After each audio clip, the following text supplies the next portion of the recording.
Hello Norfolk and Nottinghamshire classes. Welcome to your English lesson today.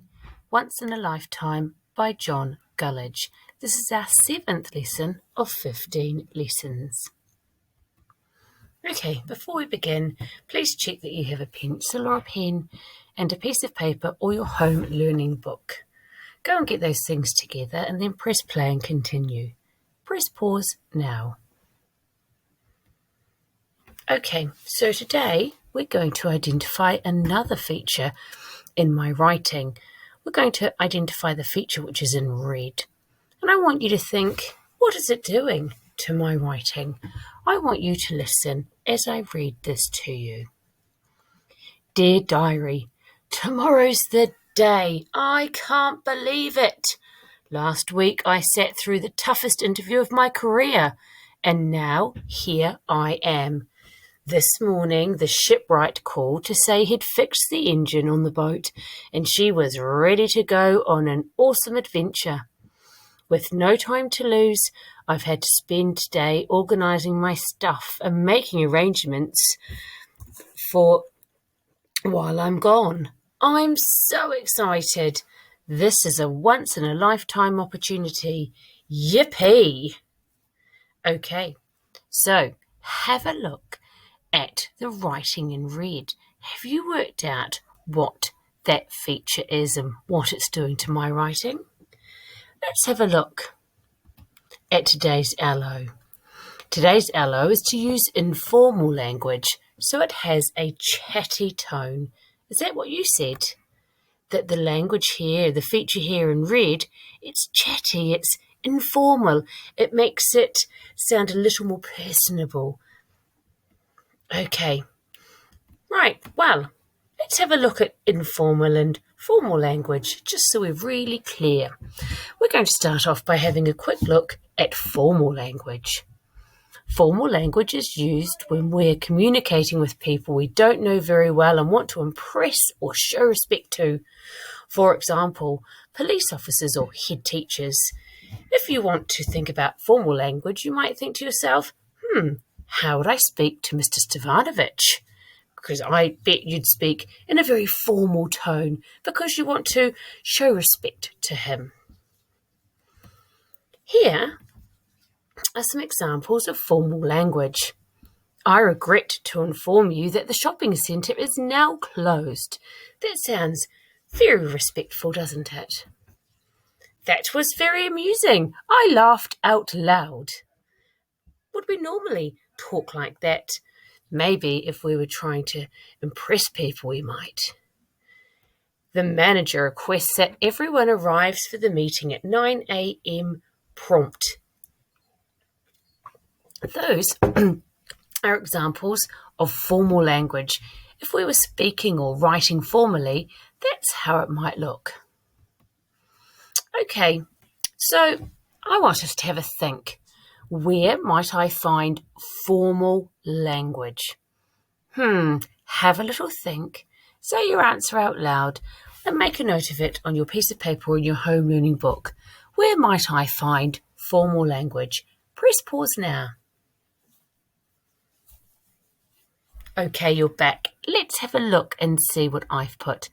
At school, yeah, we might use formal language at school. At a business, definitely. In court, okay, so if you're with the judge and the jury in court, they would definitely expect formal language to be used there. In essays or academic papers, so if you're writing a report, that will definitely happen when you're in secondary school. You're going to have to use formal language. That would be expected. When talking to somebody important, or while dining with the Queen. Yes, if you ever get invited for dinner with the Queen, make sure you use the most formal language you know. Okay, right. What are some of the traits of formal language? What are some of the things that you would expect to find with formal language? This is quite a tricky question. I want you to have a little think, then say your answers out loud, and then write it down on a piece of paper or in your home learning book. What are some of the traits of formal language? Press pause now. Okay, you're back. Now, that was a really tricky question, so well done if you managed to think of some ideas. Okay, there are no contractions. So in formal language, we wouldn't say it's, we would say it is. We wouldn't say don't, we would say do not. That's a definite trait of formal language.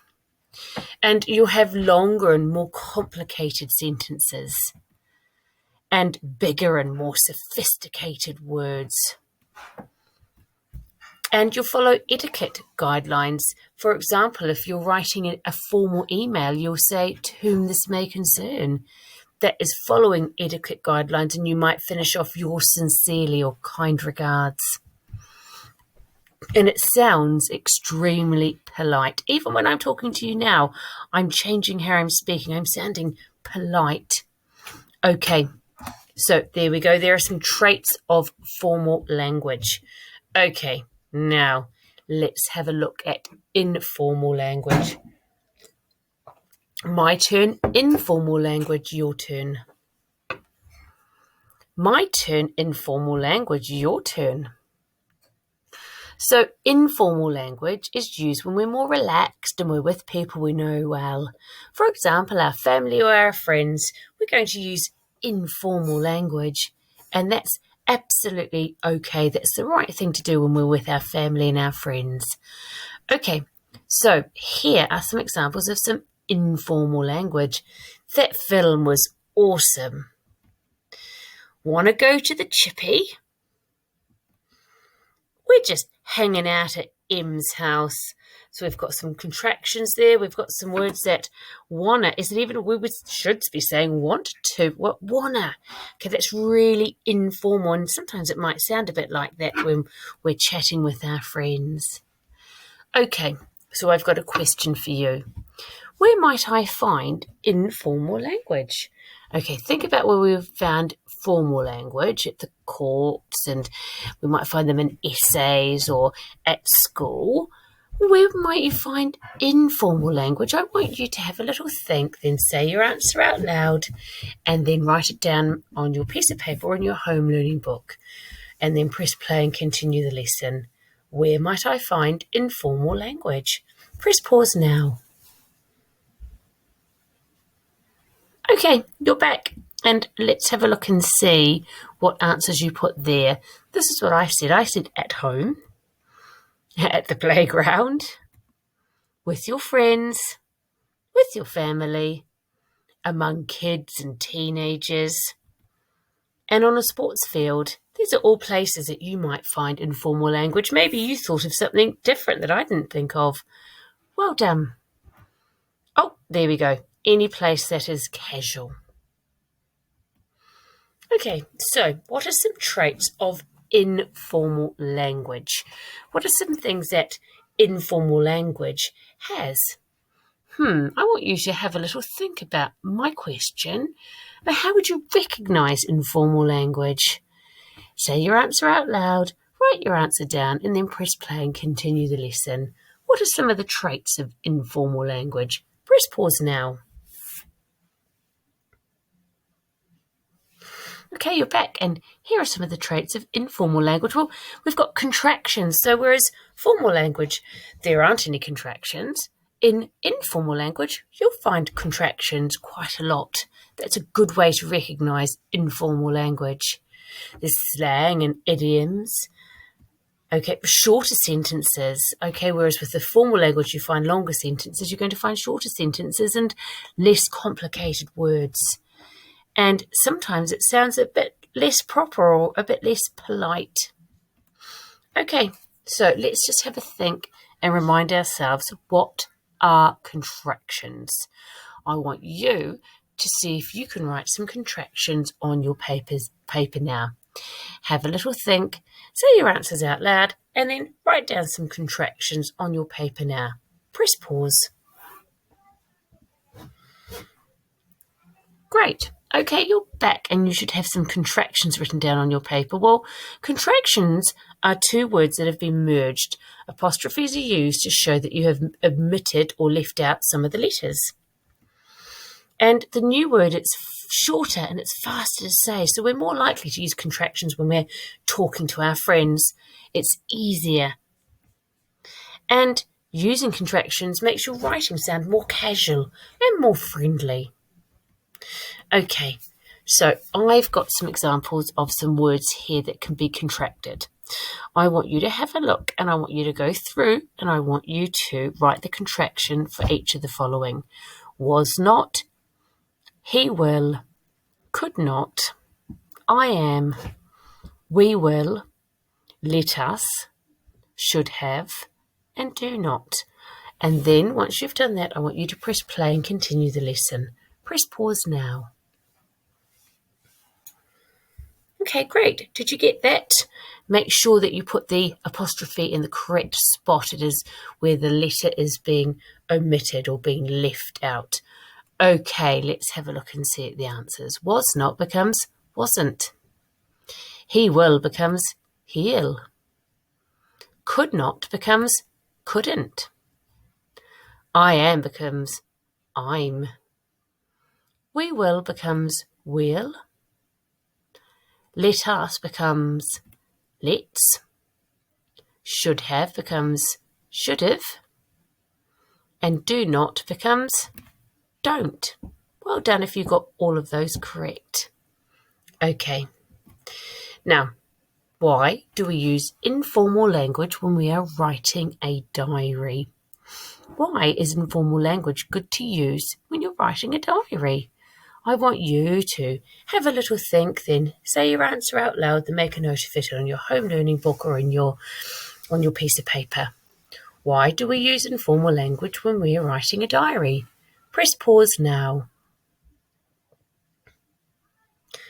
Okay, great. You're back. Let's have a look and see what I put. I've said it makes your writing seem more friendly and natural. And it's a record of your personal events, your thoughts and your feelings. A diary is written for you. And so therefore it can be informal and chatty. Okay. Formal language or informal language? Let's have a look. I've got my telescope. Is that formal language or informal language? Yep, well done if you said it's informal because that's a contraction for I have. Well done if you got that one right. Let's have a look at the next one. I could not understand why my boat would not move. Does that sound formal or informal? Let me read it to you again. I could not understand why my boat would not move. Okay, well, let's have a look and see. Yes, it's formal language because could not and would not. We didn't contract it to couldn't and wouldn't, which is probably how we were saying it if we were talking to a friend. Oh, wow, look at what I can see. Do you think that sounds a formal language or informal? Does that sound proper and correct or like you're chatting with a friend? Oh, wow, look at what I can see. Okay, oh, wow, I mean, that's informal. It sounds like you're having a chat with one of your friends. So that's informal language. Okay, let's have a look at the next sentence. The next sentence is, I've been stuck on this ship for ages. Do you think that sounds formal or do you think that sounds informal? I've been stuck on this ship for ages. Okay, yes, what's your answer? Informal, well done. And why is it informal? Well, we've got a contraction here. If we're speaking formally, we might say I have, and we wouldn't be saying stuck either. We might say, I have been stranded on this ship for a very long time. That sounds a lot more formal, doesn't it? I've been stuck on this ship for ages. That's kind of how you talk to your friends. Okay, great. Now, I've got a sentence here. And this is a formal sentence. And what I want you to do is this. I want you to make this sentence informal. So I want the meaning to stay the same. I don't want you to change the meaning. I just want you to change how it's written. So it's informal. The first sentence is, this soup is divine. And divine might be a word that we would use to talk about how good something tastes. Okay. This soup is divine. I want you to have a little think about how you're going to make the sentence informal. I want you to say your answer out loud and then write your answer down on your piece of paper or in your home learning book. This soup is divine. Press pause now. Okay, great, you're back. This soup is divine. Well, I've changed it to this soup is yummy, because yummy is a very informal word, isn't it? Okay, I wonder what you put. Okay. Oh, yep, there we go. This soup is yummy. There we go. I've said the yummy really makes it informal. Right, let's make this sentence informal. I've said, I have completed my homework this evening. I have completed my homework this evening. How can you make that informal and chatty? Imagine you're saying that to your mum. What would you say? Have a little think, then say your answer out loud, and then make a note of your answer on your piece of paper or in your home learning book. How would you say that to your mum? I have completed my homework this evening. Press pause now.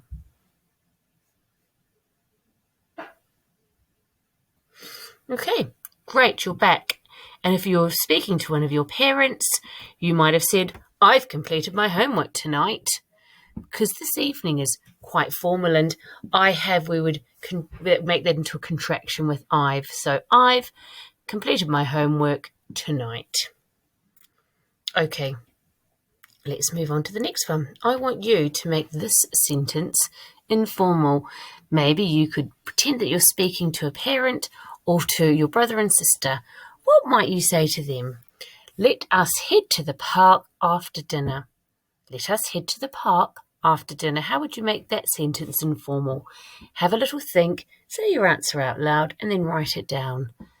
Let us head to the park after dinner. Press pause now.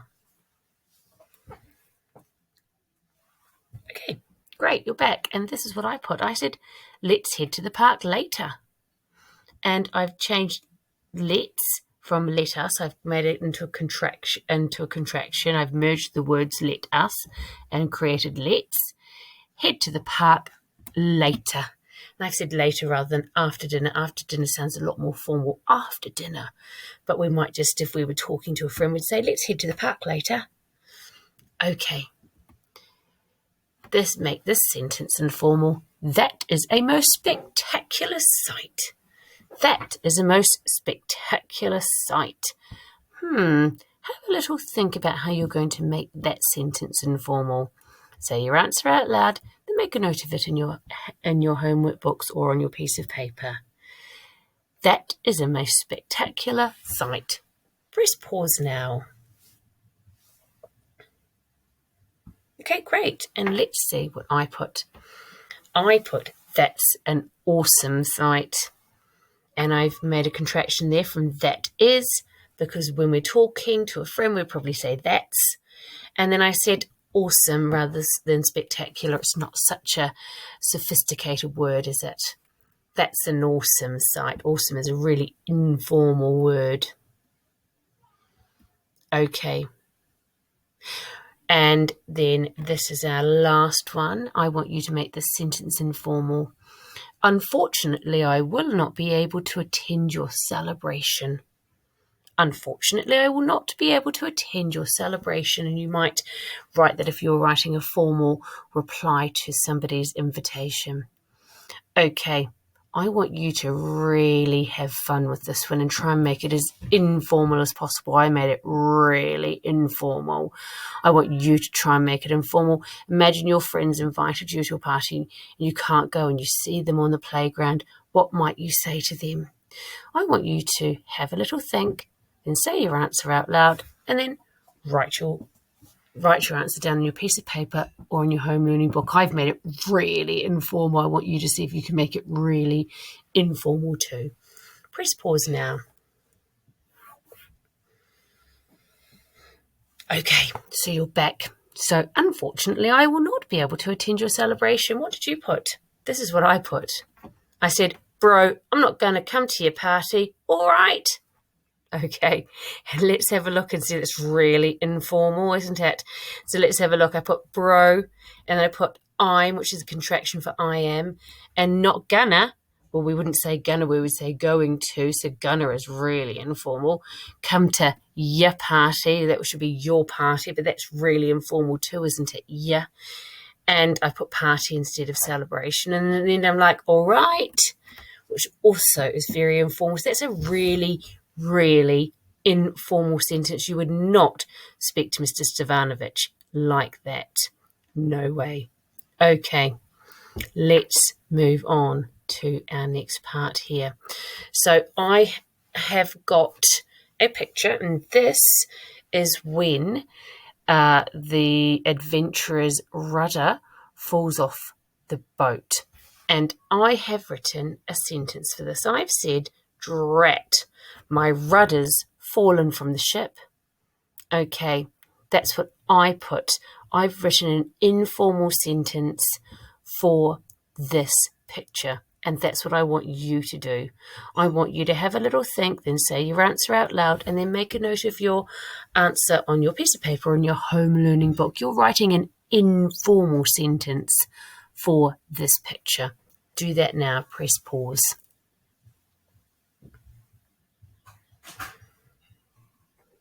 Okay, great. You're back. And let's just have a little look here as well. And the reason that mine is informal is that I said drat, which means gosh, oh dear, goodness me, drat. And rudder's a contraction for rudder has, rudders. My rudder has fallen from the ship. I put my rudder's fallen from the ship. Okay, I wonder what you put.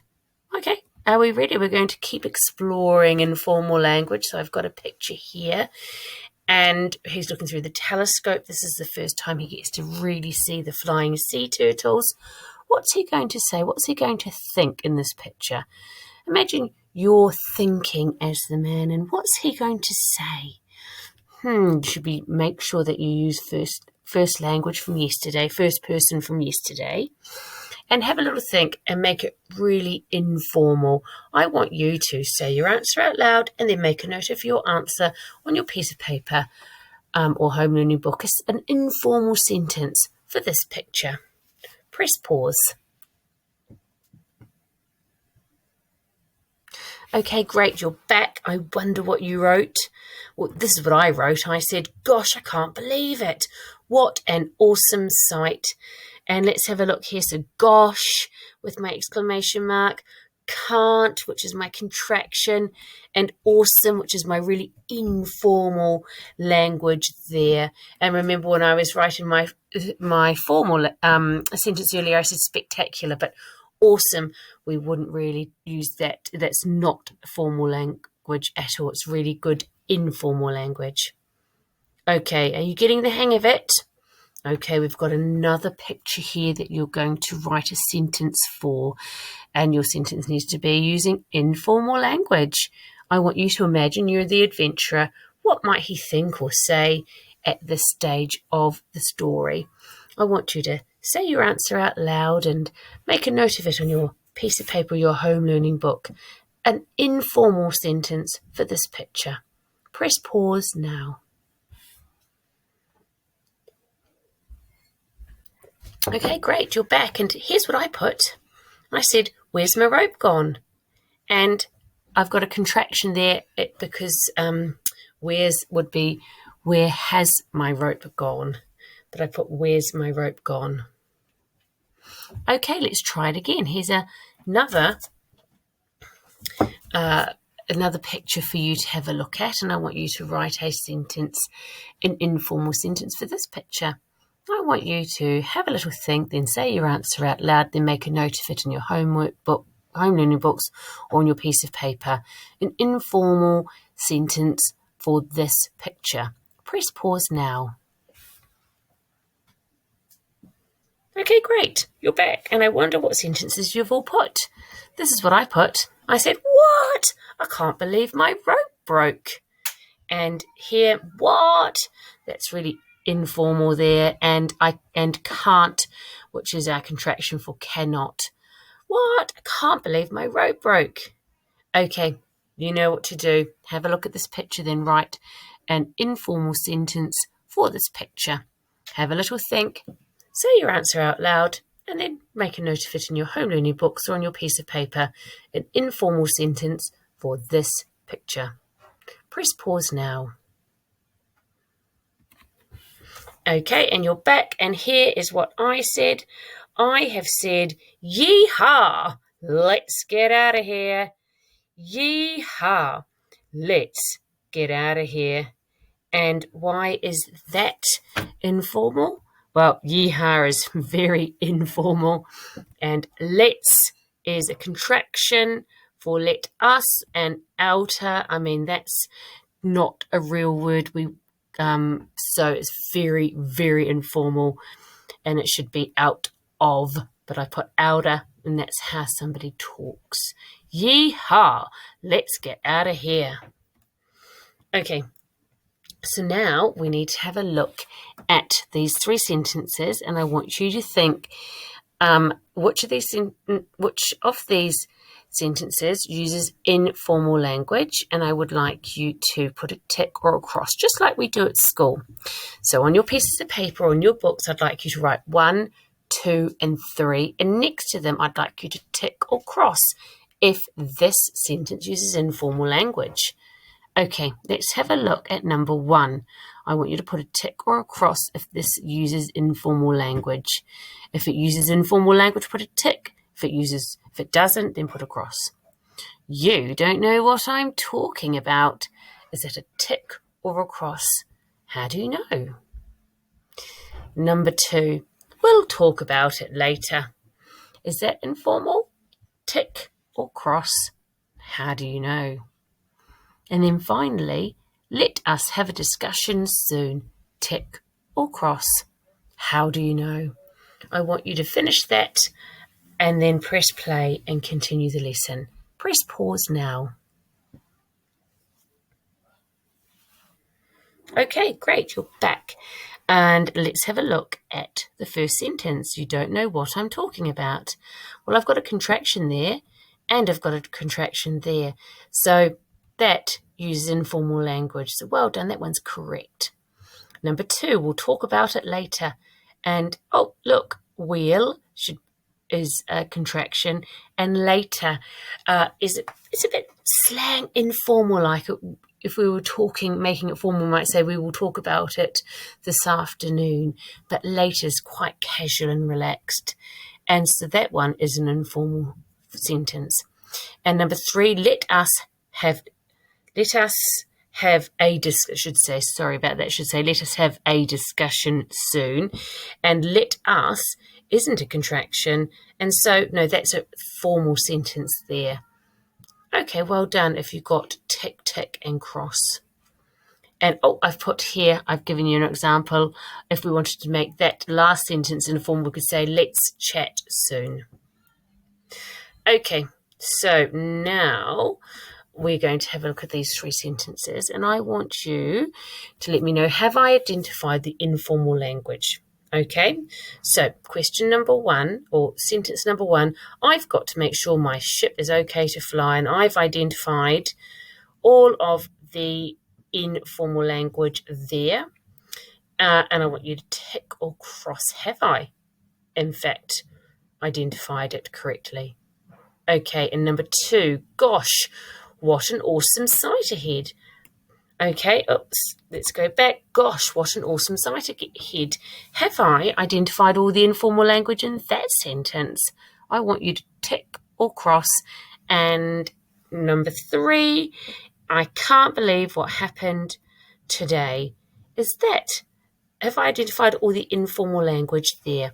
So what I want you to do is to go through and tick or cross whether I have identified the informal language, and if I haven't, I want you to make a note and fix it for me. Okay, where is the informal language in those sentences? Press pause and do that now. Press pause. Okay, fantastic, you're back. And let's have a look at question number 1. Yes, I have identified all of the informal language there. And number 2, I didn't identify awesome, so I got that one wrong. Did you spot that? Well done if you were able to fix that for me. And the third question, yes, I identified all the informal language there. Amazing. Okay, so you're so good now at informal language. So what we're going to do is we're going to practice in our writing informal language. And yesterday we used first person, and we're going to continue to use first person because we're building up to write our own diaries. You're going to write just one paragraph today. You're going to choose one of the pictures, and you're really going to think about what is the man thinking about in this picture, because the diary is from his point of view. I want you to really make sure you use chatty and informal language in your paragraphs today. And don't forget to use first person as well, just like we did yesterday. So today you're going to choose one of the pictures, write a paragraph from the point of view of the man. What is he thinking? Using your chatty, informal language. And I want you to have a look and see which picture you're going to choose. When you have finished choosing your picture, we will move on to the next slide. So choose your picture, press pause now. Okay, you're back, great, and you've chosen your picture. Here is my writing. I'm going to leave that for you. It might help you when you're doing your writing today. One paragraph, really making sure that it is chatty and informal. When you have finished your writing, press play and we'll finish the lesson. Press pause now. Okay, amazing. You're back and you've written your paragraph, and it should be really nice and chatty and informal. And tomorrow we're going to continue our learning based on the film Once in a Lifetime. When you're reading your books, I want you to try and look out for informal and formal language. Okay, have a great rest of your day. Well done for joining in today's lesson. Take care. Bye.